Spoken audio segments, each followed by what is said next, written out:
नमस्कार दोस्तों, जय हिंद। कैसे हैं आप सभी का स्वागत है एक बार फिर से हमारी हिंदी साहित्य के इतिहास की नई क्लास में।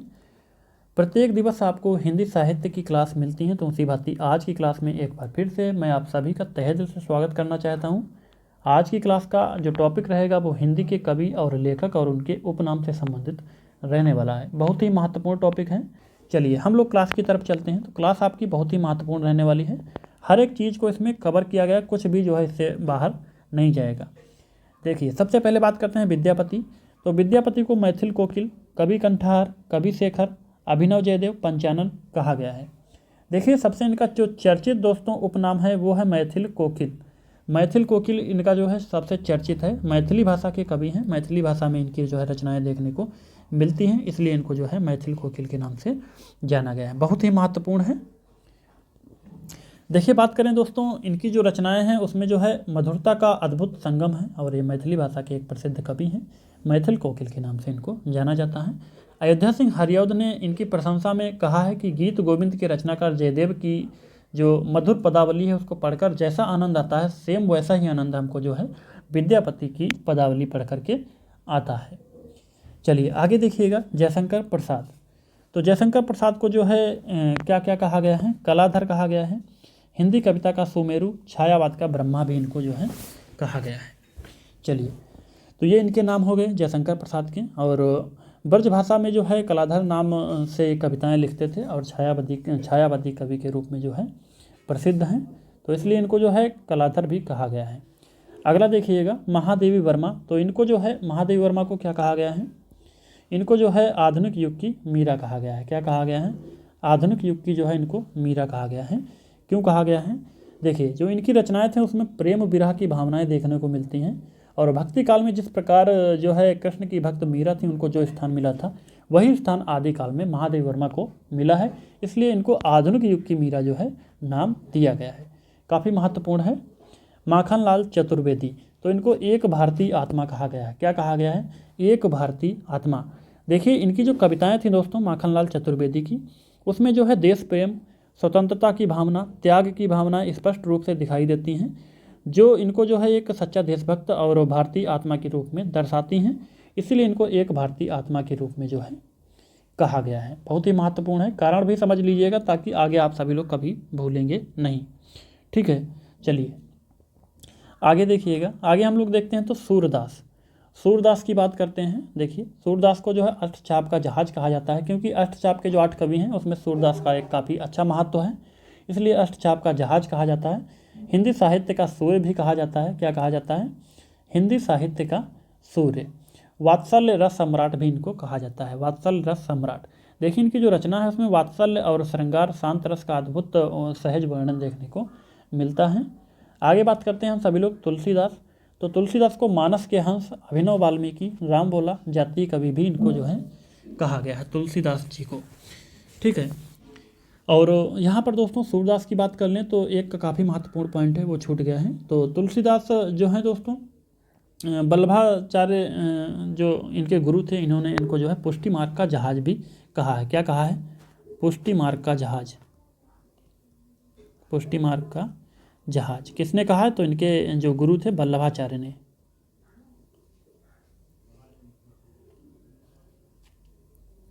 आगे देखिए, तुलसीदास को क्या कहा गया है? मानस के हंस, अभिनव वाल्मीकि, राम बोला, जाति कवि, इनको जो है नाम दिए गए हैं।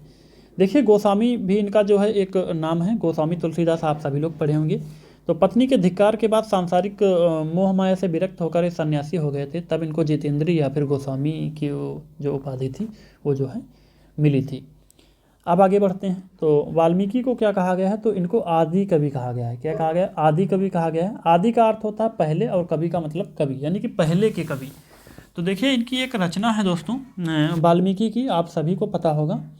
रचना कौन सी है? इनके द्वारा संस्कृत साहित्य का जो पहला गद्य काव्य है दोस्तों, रामायण लिखा गया था, इसलिए इनको आदि कवि की संज्ञा जो है दी गई थी। ये कारण है, काफ़ी महत्वपूर्ण है दोस्तों।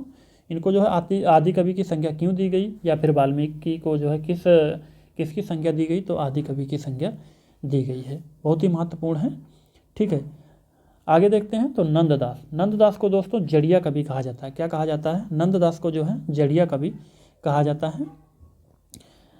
आगे देखिए, सत्य नारायण कविरत्न को जो है क्या कहा जाता है, ब्रज कोकिल कहा गया है। इनको जो है ब्रज कोकिल कहा गया है। तो ब्रज भाषा जो है उसके अच्छे साहित्यकार और कवि के रूप में इनको जाना जाता है, इसलिए इनको जो है ब्रज कोकिल का नाम दिया गया है।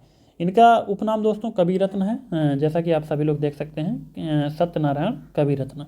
और इनके मूल नाम की बात करें दोस्तों, तो इनका मूल नाम जो है सत्यनारायण शर्मा है। मूल नाम देख लीजिएगा, मूल नाम।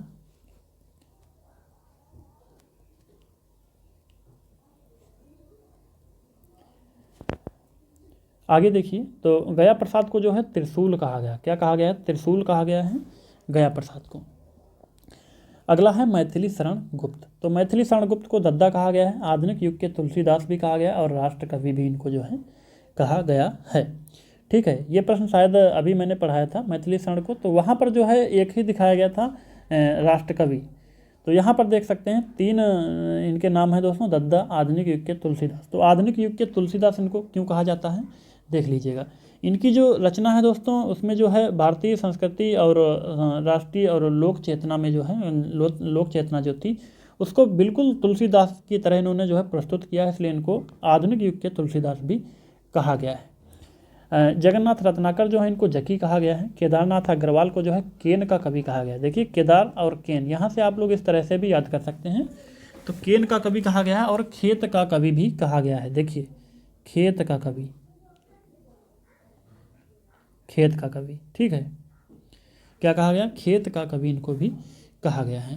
देखिए, खेत का कवि, इनकी जो रचनाएं थी उसमें इन्होंने किसान और जो ग्रामीण जीवन था, खेत का जो जीवन था उसका जो है सहज वर्णन किया है, इसलिए इनको खेत का कवि जो है कहा गया है। और इनकी जो कविता थी दोस्तों, उसमें जो है इस तरह का जो वर्णन है देखने को मिलता है और खेतों के प्रति गहरा इनका लगाव इनकी रचनाओं के माध्यम से देखने को मिला है, इसलिए इनको जो है खेत का कवि के रूप में उपाधि दी गई है। सुमित्रा नंदन पंत।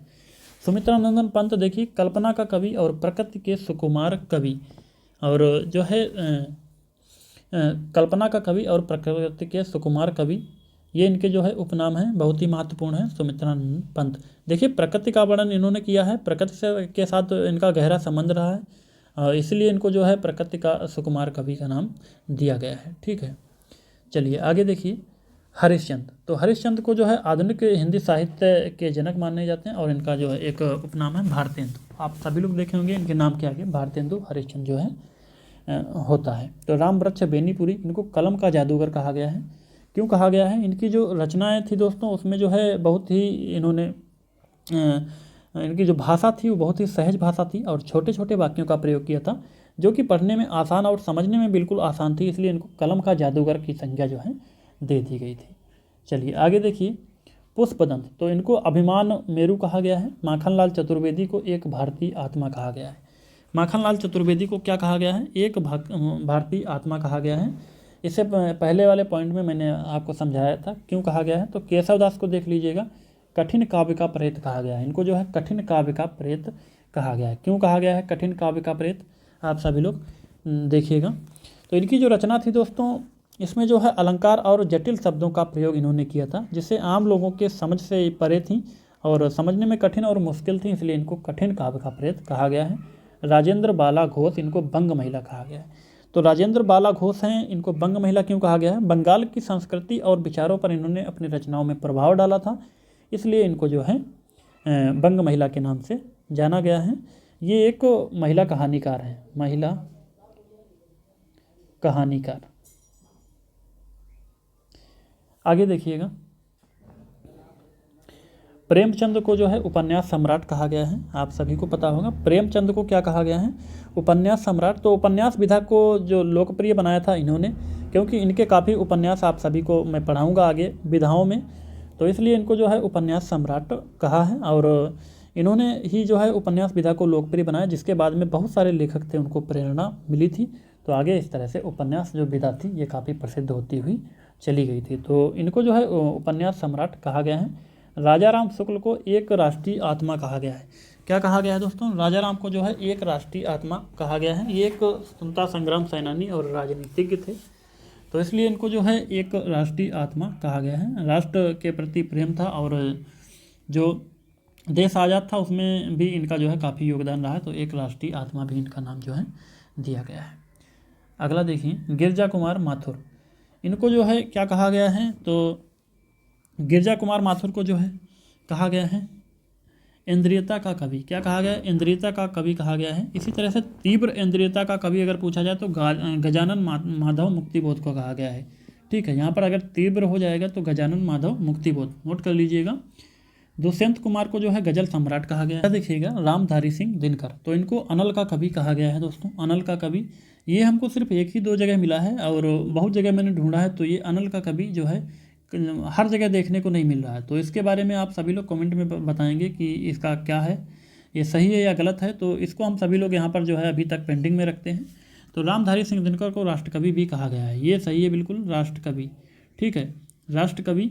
और अगर प्रथम राष्ट्रकवि पूछा जाए, प्रथम राष्ट्रीय कवि, तो क्या हो जाएगा? राष्ट्रीय कवि। नोट कर सकते हैं आप सभी लोग। प्रथम राष्ट्रीय कवि जो है मैथिली शरण गुप्त को कहा गया है, मैथिली शरण गुप्त। ठीक है, देखिए सियाराम गुप्त को जो है हिंदी का गोल्ड स्मिथ कहा गया है, ये मैथिली शरण गुप्त के छोटे भाई थे, तो इनको हिंदी का गोल्ड स्मिथ कहा गया है।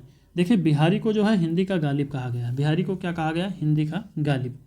इसी तरह से बात करें शमशेर बहादुर सिंह की, तो इनको जो है बात का कवि कहा गया है, कवियों का कवि भी जो है इनको कहा गया है। प्रश्न नंबर 26। और मलयज ने इनको जो है क्या कहा, एक और पॉइंट है, मलयज ने इनको जो है मूड्स का कवि कहा है, एक और नोट कर लीजिएगा, ये भी मूड्स का कवि मलयज ने कहा। आगे देखिए बिहारी को जो है हिंदी का गालिब कहा जाता है, ये दो बार हो गया है, रिपीट हो गया। तो देखिएगा राजा लक्ष्मण सिंह, तो हिंदी का मल्लिका नाथ इनको कहा गया है, राजा लक्ष्मण सिंह को। सरहपा को जो है हिंदी का प्रथम कवि कहा गया है, सरहपा को, ये काफ़ी जो है सरल है, तो आप सभी को लगभग पता होगा। देखिए सरहपा को जो हिंदी का प्रथम कवि किसने कहा था, तो राहुल सांकृत्यायन ने, राहुल सांकृत्यायन ने। अब बात करें हम सभी लोग जो है शमशेर बहादुर सिंह, तो इनको कवियों का कवि कहा गया है। कुछ प्रश्न जो पॉइंट हैं दोस्तों रिपीट हो गए हैं, ठीक है ना, रिपीट हो गए हैं। तो शमशेर बहादुर सिंह को कवियों का कवि कहा जाता है, शमशेर बहादुर सिंह को। और किसने कहा, तो यहाँ पर एक नई चीज़ को हम लोग जोड़ लेते हैं क्योंकि प्रश्न दो बार हो गया है। तो किसने कहा था, तो नामवर सिंह ने कहा था, नामवर सिंह। ठीक है, अगला देखिएगा मुक्तिबोध, तो इनको जो है फैंटेसी का कवि कहा गया है। किसने कहा, तो आलोचक अशोक वाजपेयी ने।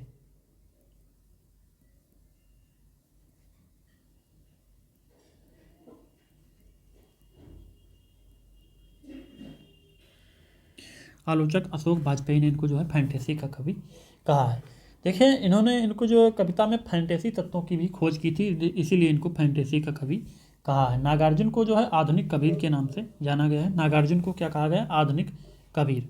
ठीक है, देखिए बात करें दोस्तों हरिवंश राय बच्चन की, तो इनको हालावादी कवि कहा गया है। क्या कहा गया? हालावादी कवि कहा गया है। इसी तरह से वृंदावन लाल वर्मा को जो है ये बुंदेलखंड का चंद्रबरदाई कहा गया है, बुंदेलखंड का चंद्रबरदाई।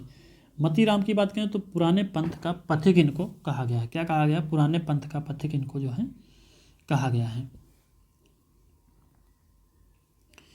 जो वृंदावन लाल वर्मा है दोस्तों, इनके जो इतिहास ग्रंथ हैं उसमें से गढ़ कुंडार हैं, झांसी की रानी है, और भुवन विक्रम है, महारानी दुर्गावती है, ये सभी हैं, इसीलिए इनको जो है बुंदेलखंड का चंद्रबरदाई कहा गया है।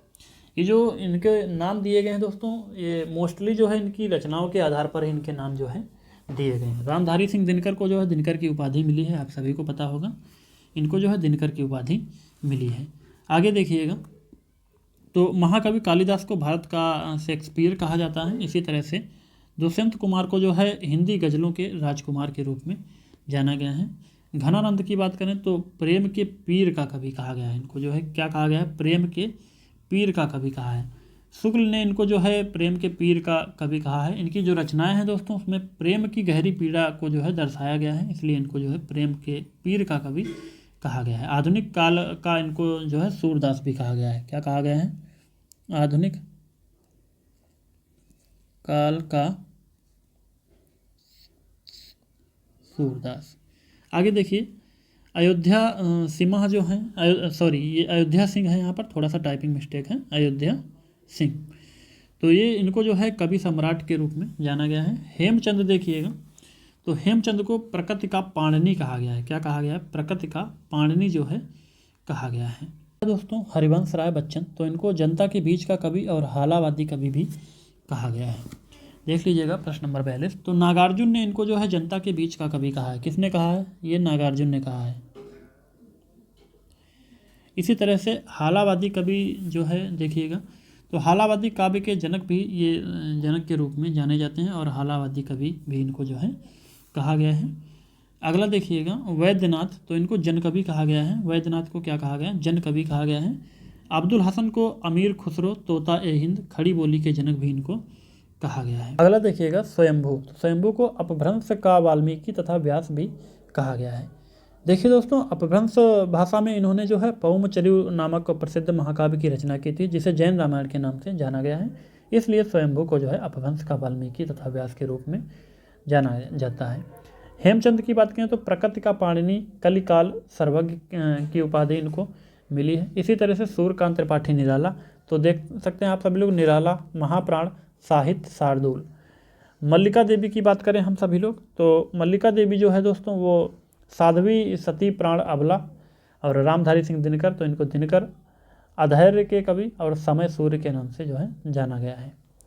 देखिए शिव पूजन सहाय, तो शिव इनको जो है कहा जाता है और भाषा के जादूगर भी कहा गया है। हजारी प्रसाद द्विवेदी, तो 20वीं सदी का बाणभट्ट इनको कहा गया। वैद्यनाथ द्विवेदी और व्योमकेश भी इनको जो है कहा गया है। आगे देखिए भगवती चरण वर्मा, तो स्वरती के कवि ये इसके रूप में जाने जाते हैं। बाबू गोपाल चंद्र, तो गिरिधर दास। देखिए वासुदेव सिंह, तो इनको कहा गया है अवध का किसान कवि, अवध का किसान कवि और त्रिलोचन भी कहा गया है। गजानन माधव को जो है मुक्तिबोध कहा गया है। भयानक खबरों का कवि भी इनको कहा गया है। देखिए दोस्तों इनकी जो रचना थी उसमें समाज में जो व्याप्त गरीबी, अन्याय, शोषण, इसकी जो है गहरी चिंता इन्होंने की थी, तो इसलिए इनको जो है भयानक खबरों का कवि नाम से संज्ञा दी गई थी। आनंदी लाल की बात करें तो जैनेन्द्र, उत्तर भारत का शरत चंद्र, इसी तरह से रामचंद्र शुक्ल, तो मुनि मार्ग के हिमायती, और हिंदी साहित्य का सेंटा क्लाज इनको जो है कहा गया है। और मनोहर श्याम जोशी, कल के वैज्ञानिक, केदारनाथ मिश्र, इनको प्रभात कहा गया है। और आगे देखते हैं तो बद्री नारायण चौधरी, इनको प्रेमघन के नाम से जाना गया है। मतीराम को जो है पुराने पंथ के पथिक के रूप में जाना गया है। तो आज की क्लास हम सभी लोग यहीं पर समाप्त करते हैं। ये जितने भी मैंने जो है पॉइंट रखे हैं, ये पॉइंट आपके महत्वपूर्ण है, इससे बाहर कुछ भी नहीं जाएगा। बहुत ही महत्वपूर्ण पॉइंट को मैंने कलेक्ट करके आप सभी के सामने प्रस्तुत किया है। तो आज की क्लास को यहीं पर समाप्त करते हैं, मिलते हैं नई क्लास में, तब तक के लिए जय हिंद, जय भारत।